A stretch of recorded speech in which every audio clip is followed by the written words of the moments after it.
तो ये तर्क गढ़ के वो क्या दिखाना चाहते हैं जी कि इस तरह की मौतें होती रहेगी, वो सिर्फ सत्ता संरक्षित नहीं है। कब सत्ता संरक्षित होता है? जी उन अपराधियों को गिरफ्तार करोगे तब न पता चलेगा कि जो वो किस सत्ता के और किस पार्टी के, किस नेता के नज़दीक का व्यक्ति है। जी 2000 से देखिए, जी 2000 में जो हमें सीट मिला जी और उसमें जो भाकपा माले का परफॉर्मेंस रहा, जी स्ट्राइक रेट सबसे बेहतर। जी और फिर ये लोकसभा के भी चुनाव में आप देख लीजिए तो बिहार की एक पार्टी जी लोजपा को छोड़ करके जी सबसे बेहतर जी माले का परफॉर्मेंस रहा है, स्ट्राइक रेट रहा है कि 3 सीटों में हमने 2 सीट जीत लिया और एक विधानसभा भी जीत लिया। बिल्कुल। तो इस हिसाब से यह बात अब चर्चा में जाना ही चाहिए। लोग चर्चा कर रहे हैं तो वो गलत नहीं है। माले को अधिक से अधिक सीट मिलेगा जी तो निश्चित रूप से सरकार बनेगी। और नमस्कार, 4 PM में आपका स्वागत है। हमारे साथ बातचीत करने के लिए मौजूद हैं सत्यदेव राम जी, जो भाकपा माले के देखिए दरौली से विधायक हैं। बिहार में लगातार अपराध का जो रिकॉर्ड है वो बढ़ता जा रहा है। आज एक और बड़ा अपराध हुआ। बिहार सरकार के पूर्व मंत्री VIP प्रमुख मुकेश सहनी के पिताजी की हत्या हो गई। उसके बाद देखिए बिहार में हलचल हो गया। हमारे साथ बातचीत करेंगे। विधायक जी, कैसे देख रहे हैं लगातार अपराध का जो रिकॉर्ड है वो बढ़ता जा रहा है, आपराधिक घटनाएं होती जा रही है। सत्ता पक्ष के जो लोग हैं कह रहे हैं सत्ता संरक्षित जो अपराध वो नहीं हो रहा है।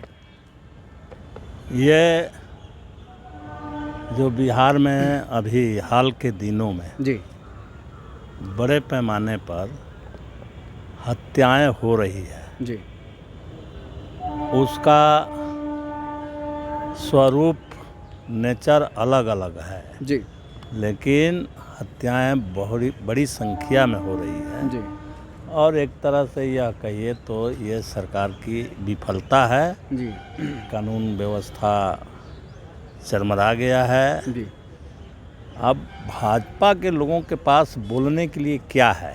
जी अब सत्ता संरक्षित हो या अपराधी संरक्षित हो, जी आदमी की तो मौत हो रही है ना भाई।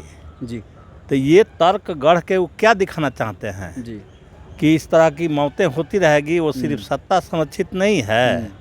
कब सत्ता संरक्षित होता है? जी उन अपराधियों को गिरफ्तार करोगे तब न पता चलेगा कि जो वो किस सत्ता के और किस पार्टी के, किस नेता के नज़दीक का व्यक्ति है, तब न तय होगा। तो अभी तो ये पूरा खुला छूट हो गया है।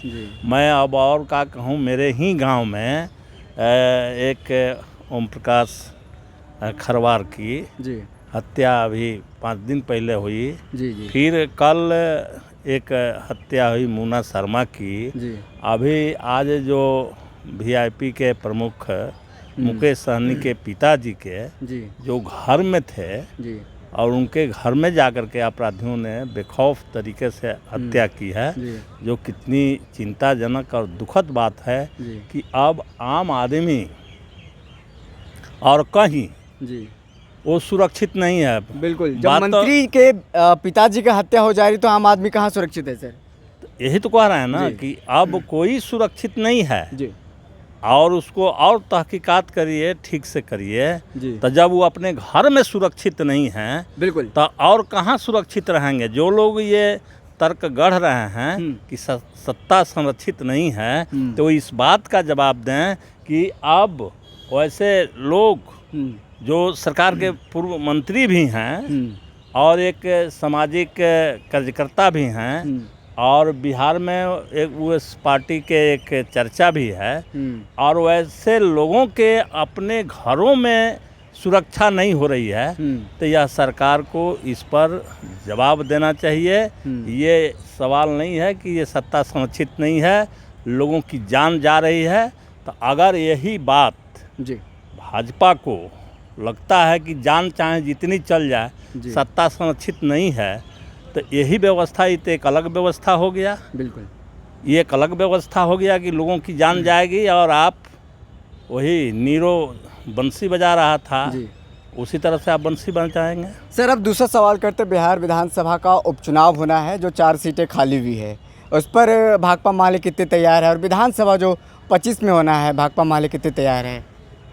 अभी फ़िलहाल जो 4 सीटों पर बिहार में विधानसभा सीट पर जो चुनाव होना है जी उसमें हम लोग तरारी सीट पर, जी चूँकि तरारी से विधायक थे सुदामा प्रसाद जी जी और इस लोकसभा में वो माननीय सांसद बन गए हैं। जी सीट खाली है तो वहाँ हमारा ही दावा है, हमारा ही जो है लड़ाई है, वहाँ से हम लोग लड़ेंगे। जी और जिस तरह से अज्ञाओं के विधायक मनोज मंजिल को फर्जी मुकदमों में फंसा करके जी उनकी सदस्यता समाप्त की गई, जी लेकिन हम इस लोकसभा के दौरान ही जी वहाँ से जीत दर्ज किए जी जी और फिर वो जो चुनाव होने जा रहा है सुदामा प्रसाद जी के जो सीट पर, खाली सीट पर, तो उसमें भी हम जीत दर्ज करेंगे। 2025 को लेकर के भाकपा माले आप लोग किस तरीके से तैयार हैं? और जिस तरीके से लगातार देखिए राजद पर आरोप लगाया जा रहा है कि लगता रहा है कि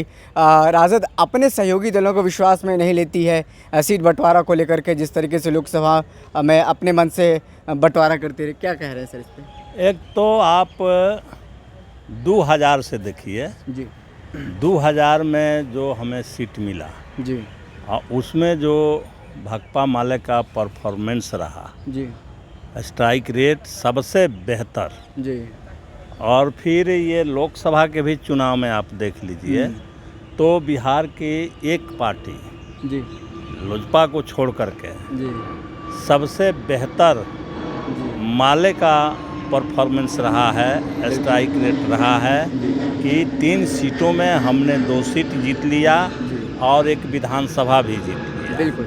तो इस हिसाब से यह बात अब चर्चा में जाना ही चाहिए, लोग चर्चा कर रहे हैं तो वो गलत नहीं है। माले को अधिक से अधिक सीट मिलेगा जी तो निश्चित रूप से सरकार बनेगी। और मालिक को अब बड़ी भूमिका में देनी भी चाहिए राजद को, जिस तरीके से बातें सामने आ रही है, स्ट्राइक रेट लगातार प्रदर्शन जो अच्छा होता जा रहा है सर। हाँ जी ये लगातार निरंतर, कभी एक जगह नहीं, एक बार नहीं, जी ये एक धारावाहिक गति से चल रहा है। 2020 में भी और 2024 के 24 में भी है, उसमें विधानसभा में भी। तो ऐसी स्थिति में माले को अधिक से अधिक सीट मिलेगा तो माले उसमें अपना स्ट्राइक रेट बढ़ा करके अच्छा परफॉर्मेंस करेगा। दूसरी जो बात है जी कि यह करना ही चाहिए, क्योंकि लंबे समय से भाकपा माले गरीबों के, जनता के हितों के प्रश्नों पर सड़कों में और संसद में जी जो आंदोलन करती रही, लड़ती रही, जी आज वो बातें पूरे बिहार में फैला है, लोगों के जहन में गया है जी और लोगों की उम्मीद जी भाकपा माले से है। और भाकपा माले को अधिक से अधिक सीट मिलता है तो अच्छी से अच्छी संख्या आएगी जी और महागठबंधन की सरकार बनेगी। चलिए, महागठबंधन की सरकार बनेगी, ये कहना है सत्यदेव राम जी का। तमाम सवालों पर मुखर होकर के इन्होंने सवाल का जवाब दिया। फिलहाल इस खबर में इतना ही, बहुत बहुत शुक्रिया।